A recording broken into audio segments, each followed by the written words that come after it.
Hey guys, it's David with The Verge, and this is the Samsung Galaxy S4. It's a brand new flagship phone from Samsung. So the first thing you notice is that it's not actually that different from the Galaxy S3. It has kind of the same design ID, the same even feel in your hand. It's a little slimmer, a little lighter, but basically the same kind of feel.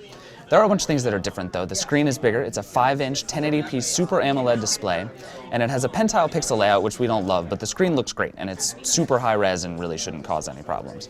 It's also more powerful than ever. It has the Exynos 5 processor, and either comes with that or a Qualcomm chip, depending on the region you're in. It comes with 16, 32, or 64 gigs of internal storage, plus a micro SD slot. And it's coming with Android 4.2.2 Jelly Bean, which is the latest version of Android, and not a lot of phones launch with that, which is pretty exciting. Samsung's trying to do a lot of crazy software things, and they really need power to pull it off. So one of the big things Samsung talked about is the camera. There's a 13 megapixel camera on the back of the phone, and a 2 megapixel camera on the front, and that allows them to do a lot of different things. One is this dual shot mode, where you can actually see the front and rear cameras at the same time.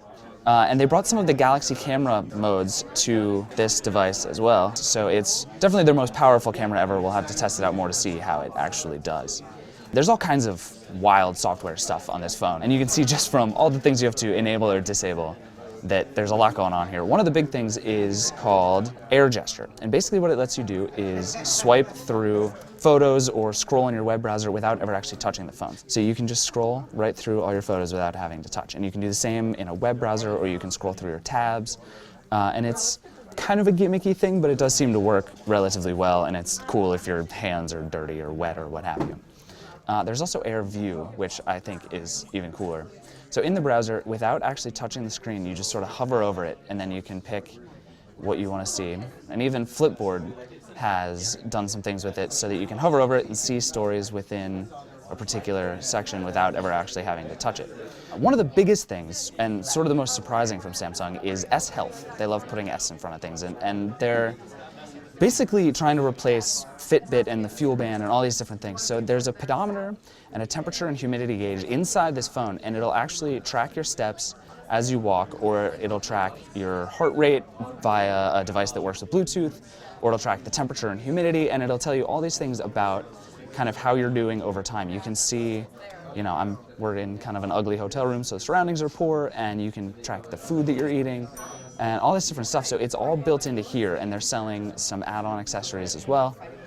And it's just a pretty clever thing. It seems like something that should have been built into your phone forever ago, and it's going to be interesting to see how this works. There's also Group Play.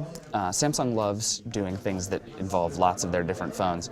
And in Group Play, you can set music or photos or documents or what have you to all of the different phones at the same time, and it'll sync music so you can listen as a group. And again, we've seen a lot of these features on Samsung devices before, and they're kind of gimmicky and we don't necessarily use them a lot, but they're relatively clever features.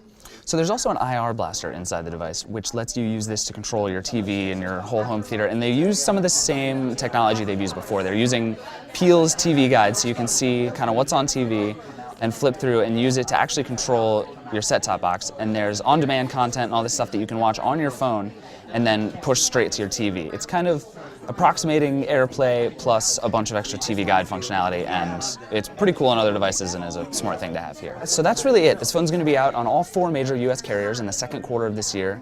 It's also going to be on some regional carriers and be all over the world. There's no word on pricing yet, except to say that it's going to be a very premium phone. And this is definitely Samsung's flagship device going forward, and that is the Samsung Galaxy S4.